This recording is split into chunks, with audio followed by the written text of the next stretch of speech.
പൊതു തെരഞ്ഞെടുപ്പിനൊരുങ്ങാൻ നേതാക്കൾക്കും പ്രവർത്തകർക്കും നിർദ്ദേശം നൽകി 2 ദിവസത്തെ ബിജെപി ദേശീയ കൗൺസിൽ സമാപിച്ചു. നിലവിൽ സംവരണം ലഭിക്കുന്നവരുടെ അവകാശങ്ങൾ ലംഘിക്കപ്പെടില്ലെന്നും സാമ്പത്തിക സംവരണം സംബന്ധിച്ച വ്യാജ പ്രചാരണം തടയണമെന്നും കൗൺസിലിന്റെ സമാപന യോഗത്തിൽ പ്രധാനമന്ത്രി നരേന്ദ്രമോദി പറഞ്ഞു. രാമക്ഷേത്ര നിർമ്മാണത്തിലടക്കം വിവിധ വിഷയങ്ങളിൽ കോൺഗ്രസിനെ മോദി കുറ്റപ്പെടുത്തി.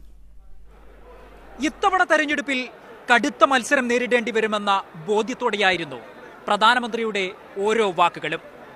ആ നിലയ്ക്കാണ് പ്രതിപക്ഷത്തെ കടന്നാക്രമിച്ചതും തന്റെ ഭരണ നേട്ടങ്ങളെ അദ്ദേഹം എടുത്തു പറഞ്ഞതും. എല്ലാവർക്കും തുല്യനീതി ഉറപ്പാക്കുകയാണ് ലക്ഷ്യം. സാമ്പത്തിക സംവരണ ബില്ലിലൂടെ അംബേദ്കറിന്റെ സ്വപ്നമാണ് നിറവേറുന്നത് എന്നും മോദി പറഞ്ഞു.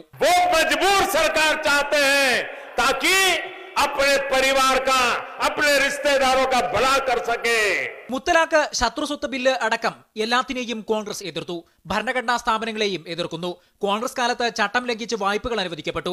ഇന്ന് അതിന് അറുതി വന്നു. ആര് ബഹളമുണ്ടാക്കിയാലും കാവൽക്കാരൻ അടങ്ങിയിരിക്കാൻ പോകുന്നില്ല. രാമക്ഷേത്ര നിർമ്മാണം യാഥാർത്ഥ്യമാക്കുന്നത് വൈകിപ്പിക്കുന്നത് കോൺഗ്രസ് ആണ് എന്ന് ആരും മറന്നുപോകരുത് എന്നും മോദി കൂട്ടിച്ചേർത്തു. കോൺഗ്രസ് नहीं चाहती कि अयोध्या विषय का हल आए, इसके लिए भी तो उसके वकील सुप्रीम कोर्ट गए थे. സ്വന്തം വീട്ടിൽ നിന്ന് പണം മോഷ്ടിക്കുന്ന, വീട്ടിലെ പ്രശ്നങ്ങൾ അയൽവാസിയോട് പറയുന്ന സേവകനെയാണോ വേണ്ടത് എന്ന് രാഹുലിനെ പേരെടുത്ത് പറയാതെ പരിഹസിച്ചുകൊണ്ട് മോദി ചോദിച്ചു. 2 ദിവസത്തെ ദേശീയ കൗൺസിൽ പാസാക്കിയ രാഷ്ട്രീയ പ്രമേയത്തിൽ ശബരിമലയോ ബന്ധപ്പെട്ട സമരങ്ങളോ പരാമർശിക്കാത്തത് ശ്രദ്ധേയമായി. സനോജ് കുമാർ ബേപ്പൂരിനൊപ്പം ടി കെ റാഷിദ്.